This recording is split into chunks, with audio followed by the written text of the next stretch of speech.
Massive changes are sweeping across fine arts at RMIT, with a reduction in contact hours, cuts to staff, and the amalgamation of such disparate departments as painting and media arts. These ride on the back of broader cuts and amalgamations right across the liberal and fine arts at RMIT, as well as following in the footsteps of Melbourne University's attack on the Victorian College of the Arts. Joining us on Blazing Textbooks today are Camilo, a second-year painting student, Jackson, who's doing second-year drawing, and Steve, a former visual arts staff member at RMIT. Camilo, can you give us a rundown of the changes that are happening in fine arts? They want to cut down the hours from 6 hours to 4, which poses a bit of a danger because this no longer renders the certificate valid in international universities, which limits the possibilities for students to want to study overseas. And this also strains the resources, the availability of teachers, which they also want to cut. The number of teachers who are available. Just to be clear, they've already. They've already cut the contact hours from 6 hours down to 4 hours, and in a number of places around the world, students who wanted to study would also have to take another year of study in these countries to get into these universities because we don't have enough contact hours. Other countries have longer degrees. I know it is recognised in some other countries, but there are many that aren't. Many that our degrees aren't really recognised in. So if a student hypothetically wants to go and do honours in another country, they would have to do a catch-up classes to be able to bring themselves up to the level so they could seamlessly go into the honours degree. Yeah, right. So what we're facing is a massive cut in the amount of contact hours, and then you also mentioned staffing as well. Yeah. But I believe that there's been some budget cuts to the degree, and when we've asked people like Shane Halbert, and when we've been at these meetings, we've just been given really long roundabout answers as to what a budget cut actually is. Yeah, which is just really a play of semantics for the most part, and for the most part, students feel we don't feel like we're being listened to when we go to these meetings. It just feels like they're for lack of a better word, it just feels like it's a charade. And one of the more cuts are to follow in terms of hours from already have been made. One of the proposals for next year and the years after is that once studio-based subjects like painting, printmaking, etc., will be taught in an auditorium situation so that they could fit more people in with one lecturer, which obviously saves money on hiring lecturers, but it means that it's an eradication of the essential part of being an art student, which is a one-on-one teaching in a studio situation with the person's work. That's being slowly whittled away at RMIT Fine Art.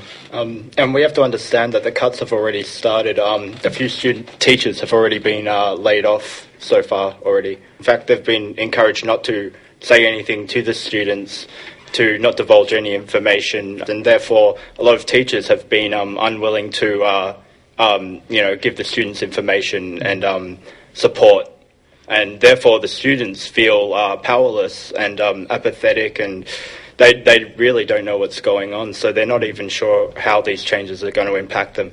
Yeah, right. So you've been saying that as students, you've been able to have meetings with some of the school sort of management, but you feel like you're not really there. The first meeting that the students were ever involved in happened after a Crikey.com article that came out, in which I was interviewed about the proposed cuts.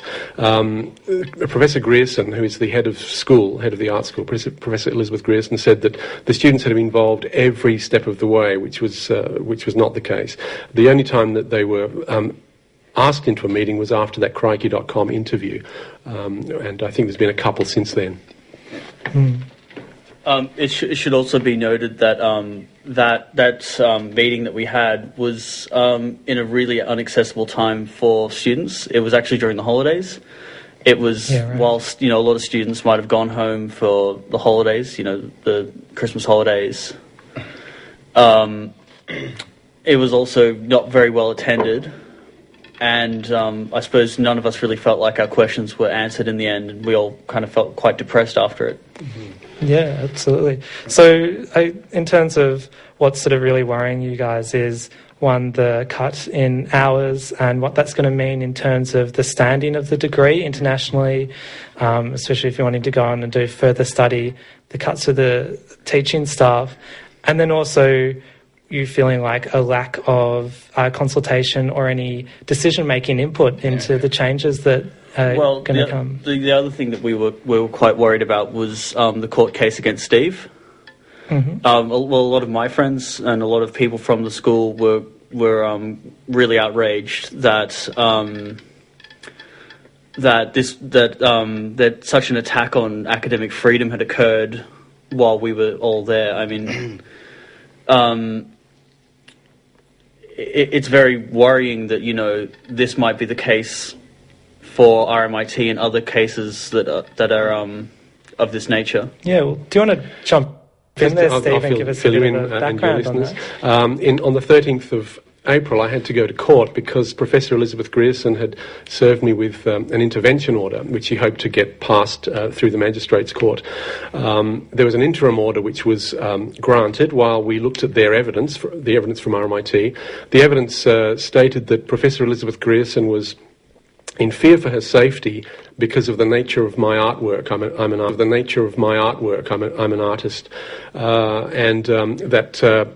She was in fear for her safety because of the nature of my work. She wanted a 200-yard,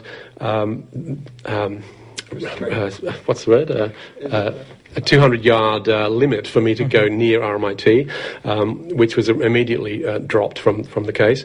But she also wanted me to remove comments from my own personal Facebook page where I had been critical of her management style and also the proposed changes at RMIT, and also the Save Art from RMIT causes site on Facebook, where I'd been suggesting questions that the students might want to ask. I'd already been sacked from RMIT for severe misdemeanour for those actions, and I was not going to take any of those comments down. And the next thing I know, 2 policemen arrived at the door serving me with this intervention order. So we went to court April the 13th, and with the case against me. But this is not the only case that RMIT has launched against people associated with RMIT, because shortly after my case there was a student from another area who was also served with an intervention order.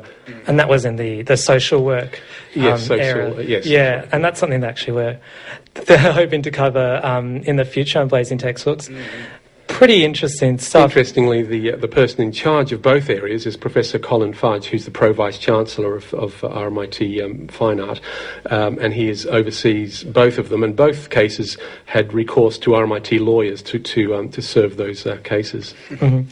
And just as a sort of a coda to that, Steve, you went and you challenged that order and it was dropped, you said. It was dropped within minutes to go. And I think one of the, well, who can speculate why they dropped it, but one of the reasons I believe was that I had Doug Hall, who was the Australian Commissioner for the Venice Biennale, used to be the director of Queensland Art Gallery, and he was my expert witness to talk about the fact that artists are not limited or defined by their artwork, and that many fantastic artists and great artists have been nice people, even though some of their work have been about violence and all sorts of other human misdemeanours, which is in my case as well.